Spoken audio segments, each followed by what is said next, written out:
काला जादू। अपने बेटे रिशु के माथे से टपकते हुए पसीने को देखकर सविता की हालत खराब हो गई। ऐसा आज पहली बार नहीं हुआ जब रिशु नींद से घबरा कर जागा है। हाय मेरा बच्चा, न जाने किसकी नजर लगी है तुझे। जब से मेरे बच्चे ने 10वीं के एग्जाम में स्कूल टॉप किया है तब से रोज बुरे बुरे सपने आने लगे हैं।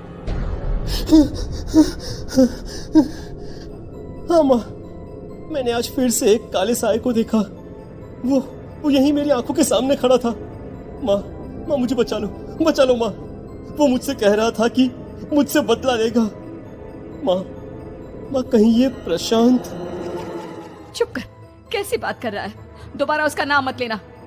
तुझे पता है ना उस प्रशांत ने आत्महत्या कर ली, तो बार बार उसका नाम मत लिया कर। मम्मी, क्या सच में प्रशांत ने आत्महत्या की थी? चुप कर, बहुत सवाल पूछता है आजकल। और फिर रात के बाद सविता के पूरे घर में एक अजीब सा काला धुआं छाने लगा। गहरी नींद में सोई सविता की जैसे ही आंख खुली उसका दम घुटने लगा। वो दौड़कर रिशु के रूम की तरफ गई जहां उसके दरवाजे पर घूमती एक काली परछाई देख वो बुरी तरह से घबरा गई। कौन है वहाँ? कौन है? सामने आओ। ये मैं हूँ, तुम्हारी काली करतूत। और अब मैं तुम्हारे बेटे को ले जाने आया हूँ। नहीं, मेरे बच्चे को छोड़ दो प्लीज। मेरे रिशु को कुछ मत करना। वो परछाई रिशु के कमरे में घुस जाती है। सविता भी उसके पीछे पीछे दौड़ कर जाती है और देखती है कि अब वो साया साफ नजर आ रहा था। वो सर से पैर तक खून में सना हुआ था और उसके शरीर के सारे अंग कटे फटे हैं। क्या चाहिए तुम्हें? तुम जो बोलोगे मैं करूंगी, लेकिन मेरे रिशु को छोड़ दो। उस परछाई ने रिशु को गर्दन से पकड़कर दीवार के सहारे हवा में उछाल दिया। रिशु जोर जोर से चिल्लाने लगा। माँ बचाओ मुझे, बचा लो माँ, ये मुझे मार डालेगा। माँ मुझे बचा लो माँ। नहीं, ऐसा मत करो। मुझे मार दो लेकिन मेरे बच्चे को छोड़ दो। मैं तुम्हारे आगे हाथ जोड़ती हूँ। वो परछाई रिशु को जमीन पर गिरा देती है और अचानक वहां से गायब हो जाती है। रिशु, मेरा बच्चा, तू ठीक तो है ना? कुछ बोल बेटा, क्या हुआ है तुझे? मैं ठीक हूँ माँ। क्या हुआ था यहाँ पर? कुछ नहीं बेटा, कुछ नहीं। तू परेशान मत हो। हम कल ही गांव के बाहर जो तांत्रिक महाराज रहते हैं उनके पास चलेंगे। ठीक है माँ, हम जल्द ही उनके पास चलेंगे। मुझे बहुत डर लग रहा है माँ। ये बार बार मुझे डरावने सपने आना, ये सब हमारे साथ क्यों हो रहा है माँ? अगले दिन सविता अपने बेटे रिशु को लेकर गांव के बाहर तांत्रिक के पास जाती है। जिस जगह पर तांत्रिक रहा करता था वो जगह बहुत डरावनी थी। चारों तरफ कंकाल और खूब भूतियां नजर आ रही थी। गांव से दूर वीराने में उस जगह पर जोर से आंधी चल रही थी। रिशु ने डर कर अपनी माँ का हाथ पकड़ लिया। माँ मुझे बहुत डर लग रहा है। ये कैसी जगह है?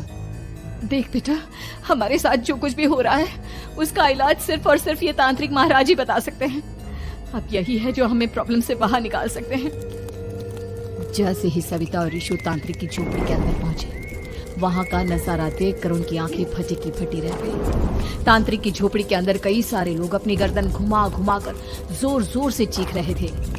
कौन हो तुम और यहाँ क्यों आई हो? महाराज, मेरे बेटे को कुछ दिनों से एक डरावनी काली परछाई नजर आती है और कल रात उसने मेरे बेटे पर हमला भी कर दिया।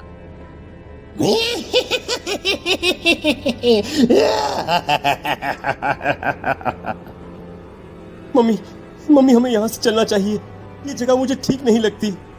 नहीं बेटा, ऐसा नहीं कहते। रुक जाओ, 2 मिनट के लिए रुक जाओ। क्या कहा? काली परछाई? तुम्हारे बेटे पर किसी काली परछाई ने हमला किया? हाँ महाराज, वो कह रही थी कि वो मेरे बेटे को कुछ कर देगी।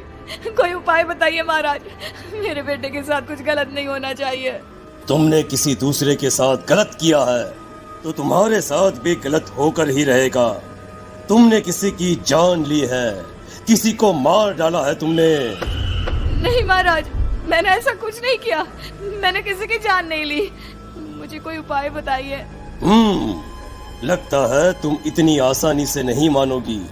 मैं तुम्हें अभी उस काली परछाई से मिलवा देता हूँ और वही सारा सच तुम्हारे सामने लेकर आएगा। सविता और ऋषु ने डर के मारे अपनी आंखें बंद कर ली। तभी अचानक तांत्रिक की झोपड़ी में अजीबोगरीब आवाजें गूंजने लगी। सविता और ऋषु बुरी तरह से कांप रहे थे। आंखें खोलो और अपने सामने देखो। क्या यही है वो जिससे तुम कल रात को मिली थी? बताओ मुझे। हाँ, इसने कल रात मेरे बेटे के ऊपर हमला किया था। ये उसी लड़के की भटकती हुई आत्मा है जिसे कुछ दिन पहले तुमने मार डाला था। मम्मी ये महाराज क्या कह रहे हैं? क्या सच में आपने किसी की जान ली है? किसी को मार डाला है? अगर हाँ तो बताइए ना मम्मी, किसको मारा है आपने? किसको? तुम्हारी माँ इतनी आसानी से सच नहीं बताएगी बेटा। इसने एक बच्चे की जान ली है। कहीं उसका नाम प्रशांत तो नहीं महाराज? वो मेरा दोस्त है, मेरा मतलब मेरा पड़ोसी है। सही पहचाना। देखा सविता, तुम्हारा खुद का बेटा भी जानता है कि तुमने किसी के प्राणों की बलि चढ़ा दी और इसीलिए अब उसकी बुरी आत्मा तुम्हारे घर में भटकती है। मुझे माफ कर दीजिए महाराज, मुझसे बहुत बड़ी गलती हो गई। प्रशांत हमारे पड़ोसी का बेटा था। हर बार उसके नंबर मेरे बेटे से ज्यादा आते थे और इसलिए मैंने उसके कमरे के बाहर काला जादू किया था, पर मुझे नहीं पता था कि वो मर जाएगा। तुम्हारे उसी काले जादू वाली गुड़िया के अंदर एक बुरी आत्मा थी जिसने उस बच्चे के दिमाग पर बुरा असर कर दिया और उसी की वजह से उस लड़के ने अपनी बालकनी से कूदकर आत्महत्या कर ली। इसकी वजह सिर्फ और सिर्फ तुम हो, तुम। नहीं महाराज, जो कुछ भी हुआ मुझे नहीं पता था कि प्रशांत अपनी जान दे देगा। प्रशांत की आत्मा इस वक्त तुम्हारे सामने खड़ी है, हमसे बात करना चाहती है। बोलो क्या कहना चाहते हो? मैं जीना चाहता था, बड़ा होकर कुछ बनना चाहता था। आपके बेटे से मुझे कोई परेशानी नहीं थी। अरे वो तो मेरा अच्छा दोस्त था। मुझे माफ कर दो बेटा, मुझसे बहुत बड़ी गलती हो गई, मुझे माफ कर दो। माफ करने से मुझे वापस जिंदगी नहीं मिल जाएगी। मेरे माँ बाप आज भी मेरे लिए रोते हैं। आपने मेरे साथ बहुत गलत किया है, बहुत गलत। और तभी अचानक प्रशांत की आत्मा वहां से गायब हो जाती है। सविता जोर जोर से रोने लगती है। सुन लिया तुमने? ये तुम्हारे अपने ही किए हुए पाप हैं जो इस तरह से तुम्हारे सामने आ रहे हैं। माँ, ये आपने अच्छा नहीं किया। सिर्फ 10th बोर्ड के एग्जाम में मैं टॉप कर पाऊं, इसीलिए आपने मेरे दोस्त के ऊपर काला जादू कर दिया। नहीं मम्मी नहीं, अब हम कभी खुश नहीं रह पाएंगे, कभी नहीं। मेरे दोस्त की आत्मा को कभी शांति नहीं मिलेगी मम्मी, कभी नहीं। लेकिन मैंने जो कुछ भी किया सिर्फ तुम्हारे लिए किया। वो लड़का हमेशा फर्स्ट पोजीशन पर आ जाता था और इस वजह से हमेशा तुम्हारे मार्क्स कम पड़ते थे। मैंने तो सिर्फ उस पर एक छोटा सा काला जादू किया था बेटा। मुझे क्या पता था कि उसका ये नतीजा निकलेगा। जिस गुड़िया को तुमने उस लड़के के कमरे के दरवाजे पर लगाया था, दरअसल उसके अंदर एक बुरी आत्मा का प्रवेश हो गया था, जैसा कि अक्सर काला जादू करते समय हो जाता है। मुझे अपनी गलती का एहसास हो गया है, मैं प्रायश्चित करना चाहती हूँ। आप बताइए मैं क्या करूँ? प्रशांत के घर जाकर उस काली गुड़िया को वहां से निकालकर यहाँ लेकर आओ। मैं उसे आग में जलाकर राख कर दूंगा और उसके बाद प्रशांत की आत्मा को हमेशा के लिए मुक्ति मिल जाएगी। अगली रात सविता चुपचाप अपने पड़ोसी प्रशांत के घर जाती है। प्रशांत के माँ बाप प्रशांत की मौत के बाद उस घर को छोड़कर हमेशा के लिए वहां से चले गए थे। जैसे ही सविता उस घर के अंदर कदम रखती है, उसका सामना अजीबोगरीब हैवानियत से भरी आवाजों से होने लगता है। ऐसा लग रहा था जैसे कोई बुरी तरह से चीख रहा हो। सविता जैसे ही प्रशांत के कमरे के बाहर पहुंचती है, वहां पर लटकी हुई गुड़िया के शरीर से खून टपकने लगता है। ये क्या हो रहा है?